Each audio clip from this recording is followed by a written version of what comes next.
High friends, welcome to Sam's kitchen. Friends, आपण आहे ना आज पालकाची भाजी करणार आहोत, ते पण आजी पणजीच्या काळातली किंवा विस्मरणात चाललेली अशी ताकातली पालकाची भाजी करत आहोत आपण। फ्रेंड्स, आहे ना ताकातली म्हणल्यावर तुम्हाला असं वाटत असेल की आहे ना थोडीशी आंबट असेल का? हो, किंचित आंबटसर अशी आहे ना त्याला चव आहे किंवा त्याला एक असा टच आहे, तोच खरा खूप महत्त्वाचा आहे या भाजीसाठी। 3, 2, 1 ताकातील पालकाच्या भाजीसाठी आपण एक गड्डी पालक घेतलेला आहे, छान स्वच्छ निवडून घेतलेला आहे। आता आपण याला बारीक चिरून घेऊया। पालक आहे ना एकदम छान असा बारीक चिरून घ्यायचा आहे।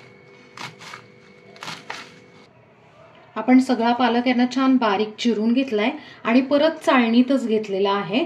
आता पालक आपण आहे ना स्वच्छ धुवून घेऊयात, शक्यतो नळाखालच्या पाण्यात आहे ना खळखळून असा आहे ना धुवून घेऊयात, कारण काय होतं की आहे ना ह्याच्यात ना बारीक बारीक माती असते ना, म्हणून। पालक आपण आहे ना स्वच्छ धुवून घेतलेला आहे आणि त्याचं पाणी निथळून आपण आहे ना या कुकरच्या डब्यात सगळा पालक ट्रान्सफर केलेला आहे। आता आपण त्यात 1 ते 2 चमचे शेंगदाणे घालूया, 2-3 चमचे खोबऱ्याचे पातळ काप असे करून घेतलेले छोटेसे, 2 ते 3 हिरव्या मिरच्या छान बारीक चिरून घेतलेल्या आहेत।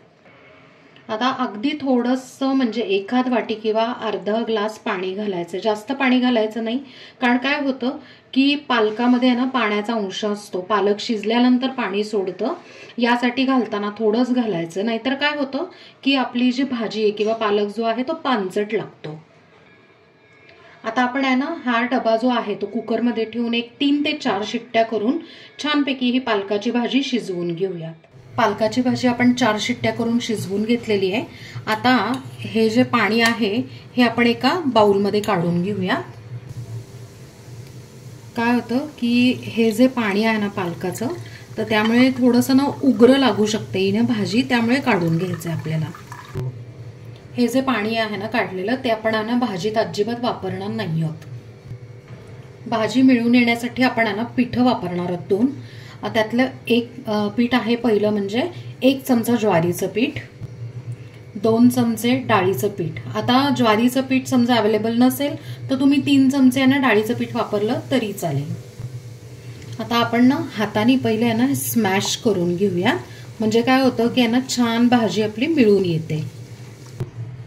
भाजी छान आपण आहे ना हाताने स्मॅश करून घेतली आहे। आता आपला हिरो इन्ग्रेडियंट आहे ताक।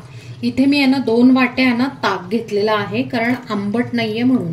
जर ताक आंबट असेल तुमच्याकडचं तर तुम्ही आहे ना 1 वाटी घातलं तरी चालेल आणि मग बाकीचं आपण ऍडजस्ट करायला पाणी घालायचंय। आता हे सगळं मिश्रण आहे ना कढईमध्ये काढून घेऊया। कढईमध्ये आहे ना काढून घेतलेली आहे। आता त्यात आपण आहे ना पाणी घालून घेऊया। मी 1.5 ते 2 वाट्या आपण पाणी ह्याच्यात घालून घेते, कारण आपली ही जी भाजी आहे ती पातळ आहे। चवीप्रमाणे मीठ। आता हे ना मिक्स करून घेऊया आणि लो फ्लेमवर आपण छानपैकी खळखळून ह्याला उकळी काढणार आहोत। आता उकळताना आपल्याला लक्षात येतं की ना किती घट्ट होतीये, त्या पद्धतीने तुम्ही आहे ना अर्धी किंवा 1 वाटी पाणी वाढवलं तरीही चालेल। आपल्या भाजीला ना 5 मिनिटात छान खळखळून उकळी आलेली आहे। आता आपण काय करूयात, ही भाजी बाजूला ठेवूयात आणि ह्याची फोडणीची तयारी करूयात। एका छोट्या कढईत आपण आहे ना फोडणी तयार करणार आहोत। त्यात ना मी 1 डाव आहे ना शेंगदाण्याचं तेल घेतलं, तुम्ही कुठलंही तेल वापरलं तरी चालेल। आता छान कडकडीत तापवून घेऊया। तेल छान तापलंय, त्यात ना अर्धा चमचा आपण मोहरी घालून घेऊ।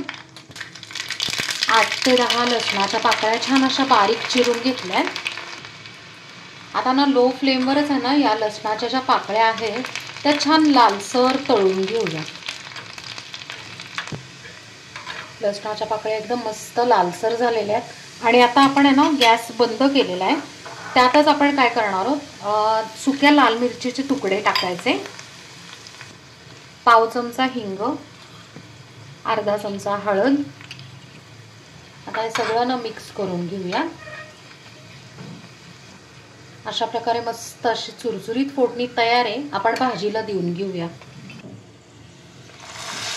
मस्त अशी फोडणी देऊन आपण अशी भाजी याच्यात घेऊयात, म्हणजे मग फोडणी अजिबात वाया जात नाही। आता मग मिक्स करून घेऊया। अशा प्रकारे आहे ना ताकातील पालकाची भाजी तयार आहे. आपण आता ती सर्व करूयात. फ्रेंड्स, मस्तपैकी अशी गरमागरम महाराष्ट्रीयन पद्धतीची ताकातील पालकाची भाजी तयार आहे. आपण ती इथे सर्व करून घेतली. ही भाजी आहे ना भाताबरोबर तर उत्तमच लागते, पण भाकरी पोळी कशाबरोबर तुम्ही खाऊ शकता. तर फ्रेंड्स, कशी वाटली तुम्हाला आजची ताकातली पालकाची भाजी? आहे ना मस्त. आणि महत्वाचं म्हणजे ना अशी मस्त पालकाची भाजी उकळते आणि त्याच्यावर मस्त खमंग आणि कुरकुरीत लसणाची फोडणी. वा, इतकं सुंदर कॉम्बिनेशन आहे. आणि महत्वाचं म्हणजे ही जी भाजी आहे ती भाताबरोबर भन्नाट लागते. आणि त्यातल्या त्यात ना इंद्रायणी तांदळाचा जो भात असतो पहिल्या वाफेचा, त्याच्यावर ही भाजी घ्यायची, तूप मीठ, बस हे म्हणजे स्वर्गसुख आहे. सो नक्की ही भाजी करून बघा आणि मला कमेंटमध्ये सांगा. आपल्या चॅनलला सबस्क्राईब करा, लाईक करा, शेअर करा आणि कमेंट करा. थँक्यू.